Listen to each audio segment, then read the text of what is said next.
Hi friends, welcome back to my channel. ఈరోజు మీకు ఈ సీరియల్లో ఏం జరిగిందో తెలుసుకోవాలి అనుకుంటున్నారా? అయితే వెంటనే మనం సీరియల్లోకి వెళ్ళిపోదాం. ఇక ప్రతాప్ భోజనం కోసం అందరూ కూడా హడావుడి చేస్తుంటారు.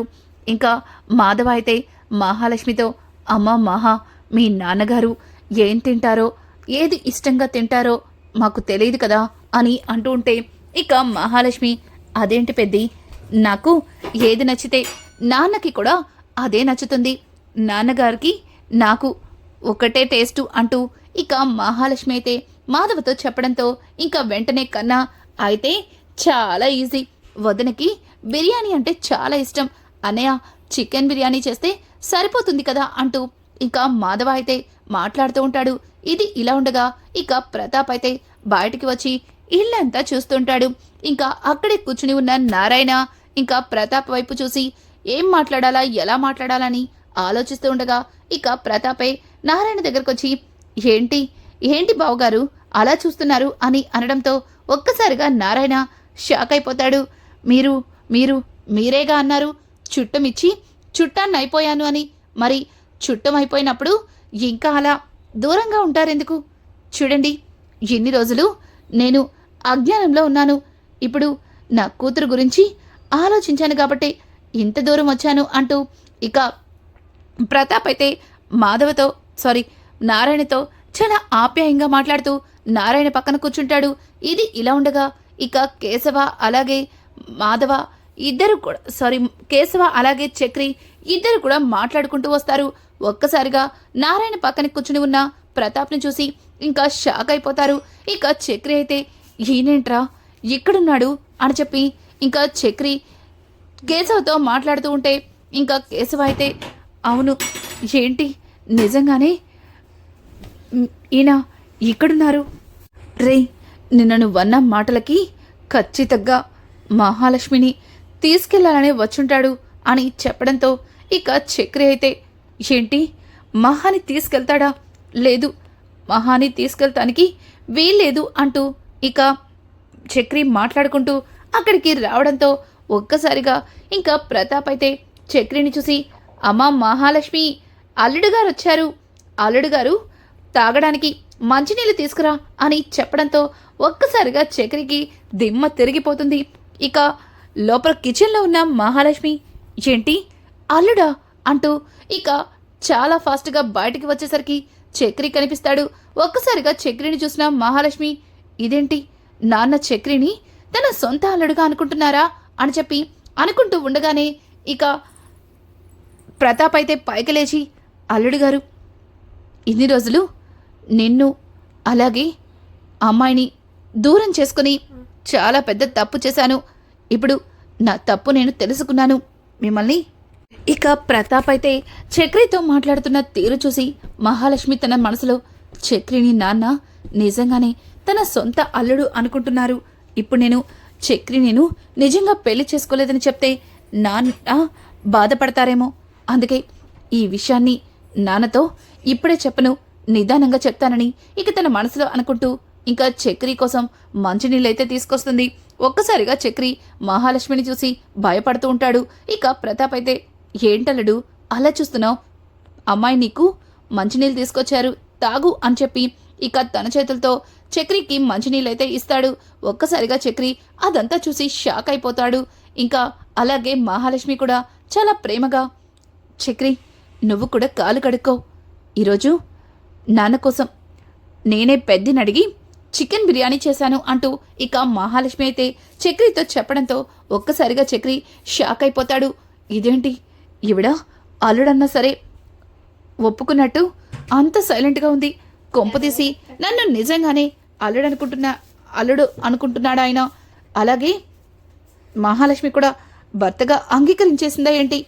నేను ఈయన్ని రెచ్చగొడితే ఇక్కడ కరెంటు పాస్ అయినట్టుంది అంటూ ఇక చక్రి అయితే తన మనసులో అనుకుంటూ అక్కడి నుంచి లోపలికి వెళ్ళిపోతాడు. ఇక మాధవ అయితే, రే, ఇక మహాలక్ష్మి మొహంలో ఉన్న ఆనందం చూసి చక్రి అయితే చాలా సంబరపడిపోతాడు. ఇక ఇంతలో మాధవ అయితే, అమ్మా మహా భోజనం వడ్డించిన అని అడగడంతో ఇక మహాలక్ష్మి అయితే ప్రతాప్ వైపు చూస్తుంది. ప్రతాప్, అదేంటమ్మా నాకు మాత్రమే భోజనం వడ్డిస్తానంటున్నారు, మరి మీరందరూ అని అడగడంతో ఒక్కసారిగా మహాలక్ష్మి అది నాన్న అని తడబడుతూ ఉంటే, చూడమ్మా మహాలక్ష్మి, ఇది నీ ఇల్లు, నీ అత్తవారిల్లు. మరి మీ అత్తవారింట్లో అందరితో కలిసి భోజనం చేయాలి కదమ్మా, అదే సంస్కారం కదా అంటూ ఇక ప్రతాప్ అయితే మహాలక్ష్మితో అంటుంటే, మహాలక్ష్మి అయితే ప్రతాప్లో వచ్చిన మార్పుని చూసి చాలా ఆనందపడిపోతుంది. ఇక అందరూ కూడా భోజనాన్ని పెట్టుకుంటారు. అందరితో పాటు ప్రతాప్ కూడా ఇక కిందనే కూర్చుని వాళ్ళతో కలిసి భోజనం చేస్తూ ఉంటాడు. అలా భోంచేస్తూ ప్రతాప్ తన చేతులతో ఇక మహాకి తినిపిస్తూ ఉంటాడు. ఇంకా మహాలక్ష్మి కూడా ప్రతాప్ అలా ప్రేమగా తినిపించడం చూసి చాలా అంటే చాలా ఆనందపడిపోతుంది. ఇక తన చేతులతో మహాలక్ష్మికి తినిపిస్తాడు. మహాలక్ష్మి అయితే చాలా ఆనందపడిపోతుంది. అది చూసిన మిగతా కుటుంబ సభ్యులందరూ కూడా తెగ సంబరపడిపోతారు. ఇక భోజనాలు పూర్తయిన తర్వాత ప్రతాప్ అయితే, అమ్మ మహా, ఈ ఒక్కరోజుకి మీతోనే కలిసి ఉండాలనుకుంటున్నాను అని చెప్పడంతో చాలా ఆనందపడిపోతుంది. మహాలక్ష్మి అయితే, కానీ మీరిక్కడ అని అంటుంటే, నా కూతురుండగా లేంది నేనుండలేనా? ఏమ్మా, నీక్కడ ఉండడం నీకేమన్నా ఇబ్బందా అంటూ ఇక ప్రతాప్ అడగడంతో దానికి మహాలక్ష్మి, అయ్యో నాన్న, అదేం లేదు, రండి నాన్న అంటూ ఇక తన కోసం బెడ్ని రెడీ చేస్తూ ఉంటుంది. ఇంతలో ప్రతాప్కి ఫోన్ రావడంతో ఫోన్ తీసుకుని బయటకైతే వెళ్తాడు. ఇక ఫోన్లో మాట్లాడుతూ ఆదితో, నా కూతుర్ని ఎలా అయినా సరే ఈ నరక కూపం నుంచి బయటికి తీసుకొస్తాను అంటూ ఇక ప్రతాప్ అయితే ఆదితో మాట్లాడుతూ ఉండగా ఒక్కసారిగా అక్కడికి చక్రి అయితే వస్తాడు. చక్రిని చూసిన ప్రతాప్ ఫోన్ కట్ చేసి, ఏంటి అలా చూస్తున్నావు? నేను నిన్ను అల్లుడిగా ఒప్పేసుకున్నానని తెగ సంబరపడిపోతున్నట్టున్నావు. చూడు, నీ నుంచి నా కూతుర్ని తీసుకెళ్తానికి ఇది నా ప్లాన్. చూడు, నువ్వు నాతో ఛాలెంజ్ చేసావు కదా నా కూతుర్ని నీ నుంచి విడదీయలేను అని. చూడు, వారం రోజులు అవసరం లేదు, 3 రోజుల్లోనే నా కూతుర్ని నా దగ్గరికి చేర్చుకుంటాను అని అంటుంటే చక్రి ఒక్కసారిగా ఆశ్చర్యపోతూ చూస్తాడు. ఏంటి, భయంగా ఉందా? ఈ ఛాలెంజ్లో ఓడిపోతానని అర్థమైపోయిందా అని అంటుంటే ఇక మహాలక్ష్మి, చూడండి, మీరేం చేసినా సరే మహాని మాత్రం నా నుంచి వేరు చేయలేరు అని చెప్పి ఇంకా చక్రి మాట్లాడడంతో, వీడికి ఇంత పొగరు, ఇంత కాన్ఫిడెంట్ ఏంటి? మహాలక్ష్మి వీణ్ణి అంతగా ప్రేమించిందా అని చెప్పి ఇక చక్రి మాట్లాడిన మాటలకి ప్రతాప్ అయితే తన మనసులో అనుకుంటాడు. ఇక ఉదయాన్నే మహాలక్ష్మి అలాగే చక్రి ఇంట్లో అందరినీ పిలిచి ప్రతాప్ అయితే ఇక మహా వైపు చూసి, అమ్మా మహా, నువ్వు అల్లుడు గారు నాతో పాటు ఒక వారం రోజులు మన ఇంట్లో ఉంటే బాగుండనిపిస్తుంది అని చెప్పడంతో ఒక్కసారిగా అందరూ షాక్ అయిపోతారు. ఇక మహాలక్ష్మి అయితే, అది నాన్న అని ఏదో చెప్పబోతుంటే, చూడమ్మా, నాకు తెలుసు నువ్వు ఇక్కడి నుంచి రావాలి అంటే రావడం నీకు కొంచెం కష్టంగానే ఉంటుంది. ఎందుకంటే జరిగినవన్నీ నీకు అంత త్వరగా ఎలా మర్చిపోతావు? కానీ నీకోసం అక్కడ ఆది అలాగే మీ అమ్మ, ఇక నువ్వెంతగా ఇష్టపడే సిరి పాప అందరూ కూడా ఎదురు చూస్తూ ఉంటారు. ప్లీజ్ అమ్మా, ఈ నాన్న కోరికని కాదనద్దు అని చెప్పి ఇక ప్రతాప్ మాట్లాడుతూ మాధవ వైపు చూసి, చూడు బాబు, నువ్వన్నా చెప్పు బాబు, నా కూతుర్ని అల్లుణ్ణి ఒక వారం రోజులు నా ఇంట్లో ఉండమని చెప్పు బాబు అంటూ మాధవని అడగడంతో ఇక మాధవ అయితే, సరే అండి, మీరు మీ అమ్మాయిని తీసుకెళ్తానికి అంతగా బ్రతిమలాడాలా? మీరు తీసుకెళ్ళండి అని చెప్పడంతో ఇక మహాలక్ష్మి, పెద్ది అది అని అంటుంటే, చూడమ్మా, ఇంతవరకు మీ నాన్నగారికి దూరం అయ్యి నువ్వెంతగా కుమిలిపోయావో నేను అర్థం చేసుకోగలను. నువ్వు మీ నాన్నగారితో వెళ్ళడానికి ఎందుకమ్మా అంతలా ఆలోచిస్తున్నావు అని అంటూ ఉంటే ఇక మహాలక్ష్మి అయితే ఏం మాట్లాడకుండా, సరే పెద్ది, నేను నాన్నతో కలిసి వెళ్తాను. చక్రి, ఏంటలా చూస్తున్నావు? వెళ్ళి బ్యాగ్ సర్దుకో అని చెప్పడంతో ఒక్కసారిగా చక్రి అయితే ఆశ్చర్యపోతాడు. ఇక తన గదిలోకి వెళ్ళి ఎన్ని రోజులు మహాలక్ష్మిని కలవాలని, మహాలక్ష్మితో కలిసి ఉండాలని, తన మనసులో స్థానాన్ని సంపాదించుకోవాలని ఎంతగానో ఎదురు చూశాను. కానీ ఇంత మంచి అవకాశం వాళ్ళ నాన్న ఇస్తాడని అస్సలు ఊహించలేకపోయాను. ఈ వారం రోజుల్లో మహాలక్ష్మికి నా మీద ఎంత ప్రేముందో తెలుసుకుంటాను. అలాగే వాళ్ళ నాన్న నా మీద చూపించి ఆ ద్వేషాన్ని ప్రేమగా మార్చుకుంటాను అని చెప్పి చక్రి అయితే తన మనసులో అనుకుంటాడు. ఇక చక్రి తన మనసులో అనుకుంటూ ఉండగా ఇంతలో మహాలక్ష్మి చక్రి గదిలోకి వస్తుంది. ఒక్కసారిగా చక్రి ఏమీ ఎరగనట్టు, ఏంటండి ఆయన నిజంగానే మనిద్దరం భార్యాభర్తలం అనుకుంటున్నారు? మనిద్దరిని ఆయన వాళ్ళ ఇంటికి రమ్మని పిలుస్తున్నారు. మీరెందుకని ఆయనకి మనిద్దరి మధ్యలో ఎటువంటి బంధం లేదని, మనిద్దరిది నిజమైన పెళ్లి కాదని మీరెందుకు చెప్పట్లేదు అంటూ మా చక్రి అయితే చాలా అమాయకంగా మహాలక్ష్మిని అడుగుతాడు.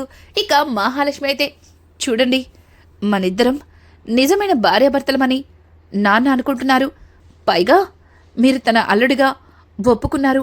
ఇట్లాంటి పరిస్థితుల్లో మనది నిజమైన పెళ్లి కాదని, మీరు తన అల్లుడు కాదని తెలిస్తే నాన్న మళ్ళీ బాధపడతారు.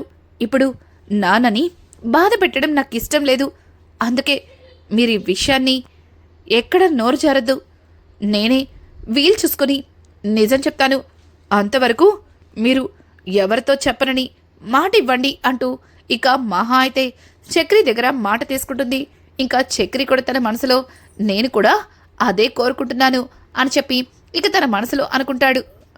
అలాగే ప్రతాప్ అయితే, అమ్మా మహా, ఏంటమ్మా ఇంకా రాలేదు, ఎంతసేపు అని పిలవడంతో ఇక మహాలక్ష్మి చక్రి ఇద్దరు కూడా లగేజీ బ్యాగులతో బయటకైతే వస్తారు.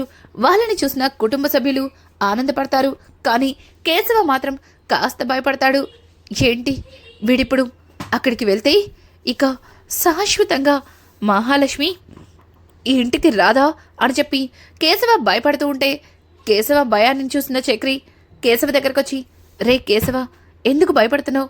చూడు, నేను ఖచ్చితంగా తిరిగి మళ్ళీ ఇక్కడికి వస్తాను. ఒంటరిగా కాదు, మహాలక్ష్మిని భార్యగా తీసుకుని నువ్వు ఏం భయపడకు అని అంటుంటే ఇక కేశవ, రేయ్, నువ్వనవసరంగా ఆయన్ని రెచ్చగొట్టావు. ఇప్పుడు ఆయన మిమ్మల్ని అక్కడికి తీసుకెళ్తుంటే నాకు భయంగా ఉంది. ఖచ్చితంగా నువ్వొక్కడివే ఇంటికి వస్తావనిపిస్తుంది అని అంటుంటే ఆ మాటలకి ఇక చక్రి, రేయ్, నేను ఒంటరిగా రాన్రా, జంటగా వస్తాను. నా నుంచి మహాలక్ష్మిని ఎవరు విడదీయలేరు అంటూ ఇంకా చక్రి అయితే మాట్లాడుతూ ఉంటే ఆ మాటలకి ఇక కేశవ అయితే, ఏమోరా, నువ్వంటుంటే నాకు కూడా అది నిజమనిపిస్తుంది. కానీ ఆయన కాన్ఫిడెన్స్ చూస్తుంటే నాకెందుకో పూర్తిగా మహాలక్ష్మిని తన వైపుకు తిప్పుకుంటారనిపిస్తుంది అంటూ ఇంకా కేశవ మాట్లాడుతూ ఉంటే కేశవ మాటలకి చక్రి అయితే, రేయ్, అట్లాంటిది ఏది ఉండదురా అని వీళ్ళిద్దరూ మాట్లాడుకుంటూ ఉండగా ఒక్కసారిగా మాధవ వాళ్ళ దగ్గరకు వచ్చి, రేయ్, ఏంట్రా మీరిద్దరూ ఇంత ప్రేమగా మాట్లాడుకోవడమా? ఇది నిజమేనా అని ఇక మాధవ అడుగుతుంటే దానికి కేశవ, అది కాదన్నయ్య, ఎన్ని రోజులు కొట్టుకొనో తిట్టుకొనో ఇద్దరం ఇక్కడే ఉండేవాళ్ళం. ఇప్పుడు ఉన్నట్టుండి చక్రి వెళ్ళిపోతాడంటే నాకు కాస్త బాధగా, అలాగే ఏదోలా అనిపిస్తుంది అని చెప్పి మాట్లాడుతూ ఉంటే ఇక ఇంతలో ప్రతాప్, అదేంటి బాబు, నేనేమి మీ అన్నయ్యని పూర్తిగా నా నుంచి వెళ్ళిపోమని చెప్పట్లేదు. మీ అన్నయ్యని అలాగే నా కూతురు మహాని కొద్ది రోజులు నాతో పాటు మా ఇంటికి తీసుకెళ్తున్నాం అంతే అని చెప్పి ఇక ప్రతాప్ అయితే అందరికీ నచ్చజెప్పి మహాలక్ష్మినైతే అక్కడి నుంచి తీసుకెళ్ళిపోవడానికి ఇంకా గట్టి ప్లానే చేస్తాడు. ఇక మహాలక్ష్మి అలాగే చక్రి ఇద్దరు కూడా ప్రతాప్తో ఇంటికైతే బయలుదేరతారు. ఇక ఇంటికి వెళ్ళిన ప్రతాప్ మహాలక్ష్మిని అలాగే చక్రిని ఇద్దరికి కూడా లోపలికి రమ్మనే ముందు ఇక తన భార్య లలితతో హారతి ఇమ్మంటాడు. ఇక లలిత కూడా వాళ్ళిద్దరిని చూసి హారతి పళ్ళాన్ని తీసుకొచ్చి కేవలం మహాకి మాత్రమే దిష్టి తీసి ఇక మహాలక్ష్మికి బొట్టు పెడుతుంది. అలాగే చక్రి వైపు చూడటంతో ఇక చక్రికి తప్పని పరిస్థితుల్లో లలిత బొట్టు పెట్టి, రండమ్మా రండి అని చెప్పి లోపలికైతే తీసుకెళ్తాడు.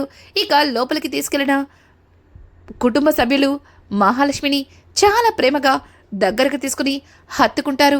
ఇక చక్రి అయితే, ఈ ఇంటిని ఎప్పుడు కూడా బయట నుంచే చూసేవాణ్ణి, కానీ లోపలికి వస్తే తెలిసింది ఇది ఇల్లు కాదు ఇంద్రభవనం అంటూ ఇంకా చక్రి అయితే తన మనసులో అనుకుంటూ ఇల్లంతా చూస్తూ ఉంటాడు. ఇంకా ఆది అయితే ఏయ్ ఏంటి నువ్వు లోపలికొచ్చేసావు అని చెప్పి ఇక ఆది అయితే చక్రిని అడుగుతూ ఉంటే ఒక్కసారిగా చక్రి ఆశ్చర్యపోతూ ఇంకా ఆది వైపు చూస్తాడు. ఇంతలో మహాలక్ష్మి రావడం కనిపించి అదేంటి బావా అలా నిలబడే ఉన్నావు, వచ్చి కూర్చో అంటూ ఇక అక్కడే కూర్చోపెట్టడంతో ఒక్కసారిగా చక్రికి ఏమీ అర్థం కాదు. వెనక వస్తున్న మహాలక్ష్మిని చూసి ఏంటి ఓ విడు నన్ను ఇంత రెస్పెక్ట్ ఇచ్చి మాట్లాడుతుంది ఎందుకా అనుకుని ఇంకా ఒక్కసారిగా చక్రి అయితే షాక్ అయిపోతాడు. మహాలక్ష్మిని చూసి ఓ అయితే వీళ్ళ ప్లాన్ ఇదనమాట, కానీ వీళ్ళకి నా ప్లాన్ అర్థం కాదు అని చెప్పి ఇక చక్రి తన మనసులో అనుకుంటాడు. రానున్న ఎపిసోడ్స్లో ఇక చక్రి మహాలక్ష్మి మనసులో స్థానాన్ని ఎలా సంపాదించబోతున్నాడు, అలాగే శాశ్వతంగా మహాలక్ష్మి అలాగే చక్రిని ఎవ్వరూ విడతీయలేరని సూర్యప్రతాప్కి అలాగే ఆదికి ఎలా నిరూపించబోతున్నాడు.